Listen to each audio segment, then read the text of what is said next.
चाहे वो घूंघट हो चाहे वो पर्दा हो। अगर खुदा को आपके मेरे चेहरे से इतनी दिक्कत थी तो वो हमारे चेहरे पर ही निकाब के साथ हमें पैदा करता है ना लड़कियों को। इंग्लिश की एक कहावत है, one drunk man is more intelligent then 3 women with PhDs. मैं इन दोनों आंटियों से बस इतना ही पूछना चाहूंगा, दीदी खुदा ने तो तुम्हें नंगा पैदा किया था, तो फिर ये कपड़े क्यों? कहते हैं कि आप मोदी मीडिया या मोदी जी की बहुत आप तारीफ करती है या सरकार की आलोचना नहीं करती। क्या बात करता है यार? मोदी जी ने 500 सालों से राम मंदिर के लिए संघर्ष किया गया, हजारों लोग मारे गए हैं राम जी के नाम पर। राम जी यहीं पैदा हुए? किसने राम का मंदिर का कार्य पूरा किया? भगवान ने अगर किसी को आशीर्वाद दिया है, उनको सशक्त बनाया है, तो वो नरेंद्र मोदी हैं। आप देखिए 500 सालों से जो काम नहीं हो पाया, नरेंद्र मोदी ने शिलान्यास किया, नरेंद्र मोदी ने प्राण प्रतिष्ठा की और नरेंद्र मोदी ने आज ध्वजा लहराकर राम मंदिर का काम पूरा कर दिया। कुछ समझे दया? मुझे क्रेडिट नहीं चाहिए। ये कि बीफ नॉर्थ ईस्ट में क्यों अलाउड है? आपके बीजेपी के नेता भी बीफ नॉर्थ ईस्ट में खुद गर्व से कहते हैं कि हम खाते हैं, और ये जो गौ हत्या पर बैन लगना चाहिए नॉर्थ ईस्ट में नहीं लगेगा, गोवा में नहीं लगेगा, बहुत सारे स्टेट्स में। बहुत गजब जानकारी आप लोगों को रहती है, बताता हूँ। हमारे लिए कौन माता है? गाय माता है। ठीक है। जो नॉर्थ ईस्ट में खाया जाता है वो गाय है क्या? नहीं जी, उसका नाम है मिथुन। क्या बोले, मैं समझा नहीं। उसका नाम है मिथुन। जो गाय है उसका जोलॉजिकल नाम है बस इंडिकस, और जो नॉर्थ ईस्ट में खाया जाता है दैट इज बस टॉप। जिनके घर शीशे के होते हैं ना, वो बेसमेंट में कपड़े बदलते हैं। उठा ले रे देवा, उठा ले रे बाबा। नमस्ते सर। नमस्ते। ये राधे राधे बोलो। सर दारू पीते हैं लेकिन सर तो आप रोज पीते हो शराब? रोज पीते हैं। कितने की? 1 क्वार्टर पीते हैं बस, उसके बाद नहीं पीते। तो शराब पीने के कोई फायदे हो तो बताओ। कोई फायदे नहीं सर, चक्कर दे रहा है, पेट में भी खाना पीना नहीं खाया जा रहा, शरीर कमजोर हो गया है। शरीर कमजोर हो गया, तो अब आप शराब छोड़ोगे कि नहीं? छोड़ेंगे। कब से? कल से छोड़ देंगे। आज से ही छोड़ देंगे। अभी तो पी के नहीं आए? नहीं, कल से ही छोड़ रखे हैं। तो अब नहीं पियोगे? नहीं पियोगे। क्या गारंटी इस बात की कि नहीं पियोगे? नहीं पियोगे? नहीं। पक्का? पक्का। खाओ माँ कसम। माँ कसम। माँ जिंदा है? नहीं, मर गई।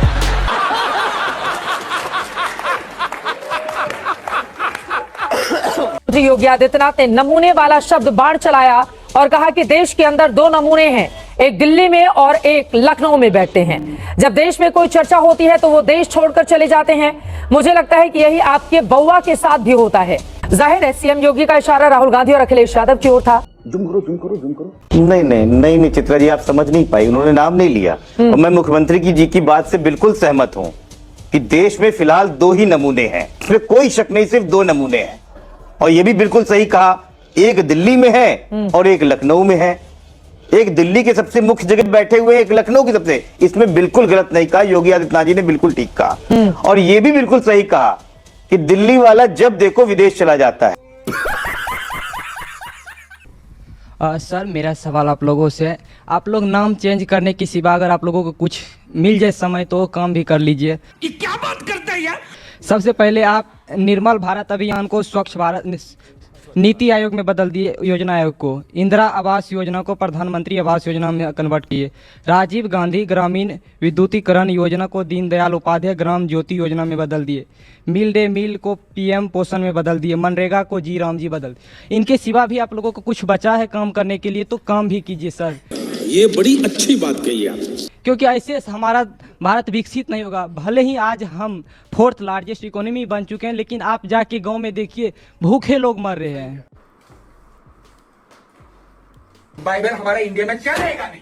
हमारा क्या है? चारों वेद है, मनुस्मृति है, उपनिषद है। हम कोई भी क्रिश्चियनों का बाइबल को फॉलो नहीं करेंगे। Am I clear? अरे भाई थोड़ा खाओ पियो तगड़े हो जाओ। दूर से तुम अपने आप को देखो, कतई बांग्लादेशी सेकंड हैंड कटप्पा लग रहे हो।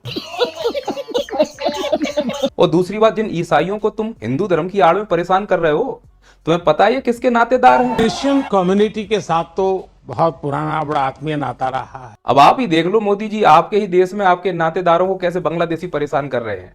बंद करो, हाथ जोड़ के मैं मोदी साहब से गुजारिश करता हूँ। क्या आपको इन ईसाइयों का दर्द सुनाई नहीं दे रहा है? आपको तो कुछ सुनाई देता ही नहीं है। दिल्ली में प्रदूषण की वजह से लोगों का दम घुट रहा है, उनकी सांसें नहीं सुनाई दे रही हैं, पेड़ काट जा रहे हैं, उनकी सिसकियां नहीं सुनाई दे रही हैं। तो गजब आदमी है यार। कच्चा बादाम मित्रों, कच्चा बादाम। आपसे सवाल है कि आपने बोला कि प्रधानमंत्री मोदी से सारे देश नाराज है, किस वे पे नाराज है मैं बताता हूँ आपको। ठीक है। अबे जल्दी बोल। मैंने तो ऐसा नहीं कहा। आपने बताया कि पड़ोसी देश नाराज है। मोदी जी से मैंने ऐसा स्टेटमेंट नहीं दिया। पड़ोसी मुल्कों की बात करें। पड़ोसी मुल्क नाराज है। प्रश्न क्या पूछे? इन्होंने इंडिया आर्मी की मतलब कि जो आर्मी के हाथ इन्होंने बांध रखे थे, जो अटैक होते थे पाकिस्तान के फायर होते थे, तो इन्होंने कांग्रेसी में फायर नहीं कर सकते थे। अगर पाकिस्तान फायर करता है तो इंडिया व्हाट्सएप पे नहीं सर, बुक में अरे पढ़ा है पाकिस्तान के 2 टुकड़े जिस आर्मी ने कर दिए उसके हाथ बंधे हुए थे। सर आपने सोच समझ के बोलो बच्चों। मना कर रखा था कि जब हमने मना कर रखा था। फर्स्ट टाइम पे आप मतलब कि फायर नहीं कर सकते आप। अरे इससे पढ़ लिया ये व्हाट्सएप यूनिवर्सिटी का ही कमाल है जो करोड़ों रुपया खर्च किया जा रहा है। समझिए तो कहाँ पहुँचना चाह रहा है, पहुँचो। इंडिया से जो पैसे जाते थे इसलिए, और उसके बाद से जब प्रधानमंत्री मोदी जी ने जब आंख दिखाना चालू किया, उसके बाद से पाकिस्तान जो है रोडों पे आने लगी, तो इससे नाराज है आप। कोई सेंस है इस बात? अच्छा कांग्रेस वाले। ठीक, अगला।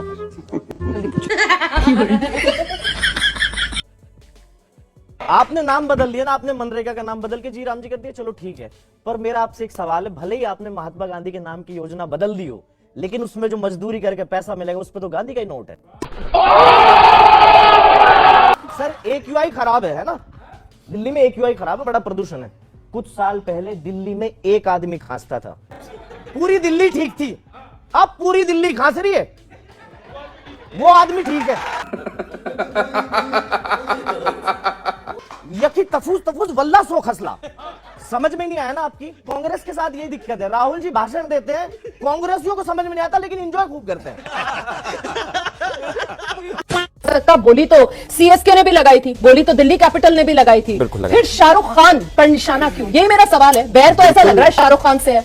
वो आपको लग रहा होगा, अब आपकी नजर उस तरीके से चल रही है तो आप ज्यादा बेहतर जानते होंगे, मैं तो ऐसा नहीं मानता। अभी बता दे भाई, अभी बता दे। नहीं, मुझे तो दर्द इसलिए हो रहा है कि BCCI का अध्यक्ष कौन है? नाजिया आपको पता है BCCI का प्रेसिडेंट कौन है? जूम करो। बताइए, नाम बताइए। जय शाह जी। सॉरी, जय शाह। जोर से बोलिए जरा। जय शाह जी। जय शाह जी को ये BCCI का प्रेसिडेंट बता रही है। खैर ठीक है, वो जय शाह नहीं है BCCI के प्रेसिडेंट। आप बताएंगे सुबुही BCCI का प्रेसिडेंट? हमको नहीं पता। देखिए BCCI का प्रेसिडेंट का नाम बता दीजिए मुझे। नहीं, मैं नहीं जानती। आप नहीं जानती? ये तो धोती खोल रहा है। BCCI का प्रेसिडेंट कौन है? शिवम को आई एम श्योर पता होगा, या गूगल करना पड़ रहा है। अतुल वासन भी नहीं है। ये तो लेने के देने पड़ गए।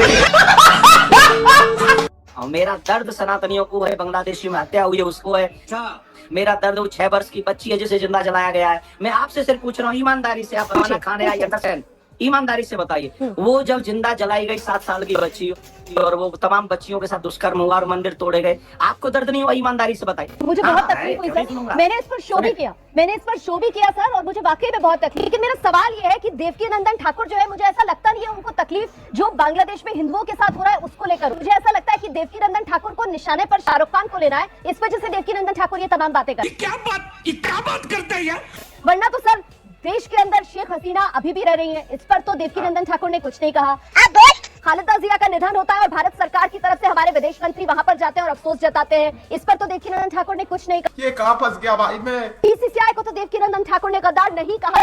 ऑपरेशन सिंदूर ऑन था और भारत और पाकिस्तान के बीच क्रिकेट मैच चल रहा था, तब भी देवकी नंदन ठाकुर ने कुछ नहीं। बांग्लादेश के साथ हमारे रिश्ते अभी भी जस के तस बने हुए हैं। भारत सरकार बांग्लादेश के साथ अपने रिश्तों पर विचार करे, ऐसा भी कोई सुझाव देवकी नंदन ठाकुर की तरफ से नहीं आया। कैसे भी करके निकाल मेरे भाई, मैं फंस गया। देखा आपने लापरवाही का नतीजा है।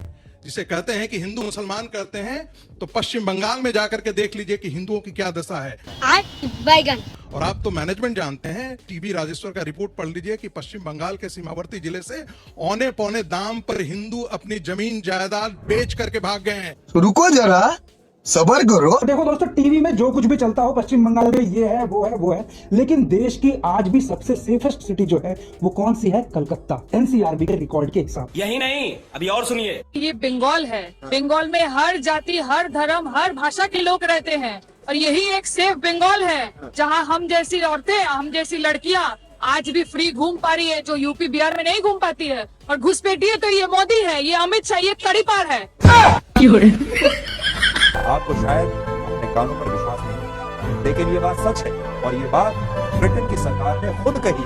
इंग्लैंड और वेल्स में लड़कों का सबसे लोकप्रिय नाम है मोहम्मद। यही नहीं, अभी और सुनिए। जिस भारत में 80% हिंदू रहते हैं और 15% मुसलमान हैं, वहाँ भी मोहम्मद नाम सबसे ज्यादा लोग। रिपोर्ट कर तो रहा था लेकिन लग नहीं रहा था खुश। उम्र भर सो ना सकेंगे। ट्रेन में 70 सीट होती है और 300 आदमी वो डब्बा में जाते हैं ट्रेन में, है ना, और चालान नहीं होती है उस रेलगाड़ी की। अरे देवा। 9 सवारी पे जीप पास होती है और 22 लोगों को लेके जाती है, उस पे चालान नहीं होती है। बात तो सही है। और 2 सवारी पे मोटरसाइकिल है और 3 सवारी कर लेते हैं तो चालान नहीं होती है। सरकार बनने के बाद 3 सवारी फ्री। अनूप जलोटा जी, वीडियो को पूरा अगले जन्म में आप क्या बनना चाहेंगे? अगले जन्म में मैं ऐसा सोच रहा हूँ कि गुजरात में एक छोटा सा शहर है वारणनगर, वारणनगर जी, उसके रेलवे स्टेशन पे मैं एक चाय बेचने वाला बनना चाहता हूँ अगले जन्म। क्यों? क्योंकि तब मेरे प्राइम मिनिस्टर बनने के चांसेस बढ़ जाएंगे। इतने तेजस्वी लोग हैं हमारे पास।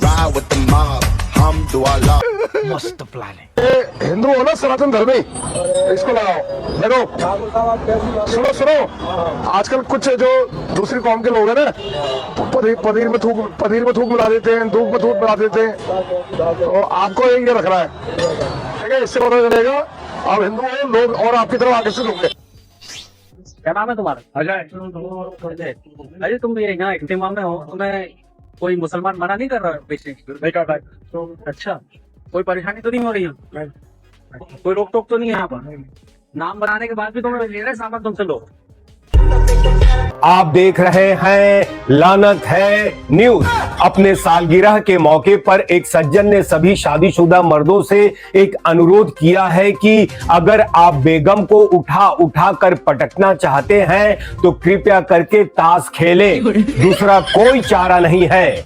मंत्री जी से जब एक रिपोर्टर ने सवाल किया कि अचानक विकास रुक क्यों गया, तो उनका जवाब था दूध नाले में, मूत्र प्याले में, बलात्कारी एसी में, पीड़िता थाने में, अनपढ़ संसद में और शिक्षित ईश्वर की शरण में हैं। तो आप विकास की आशा किससे कर रहे हैं?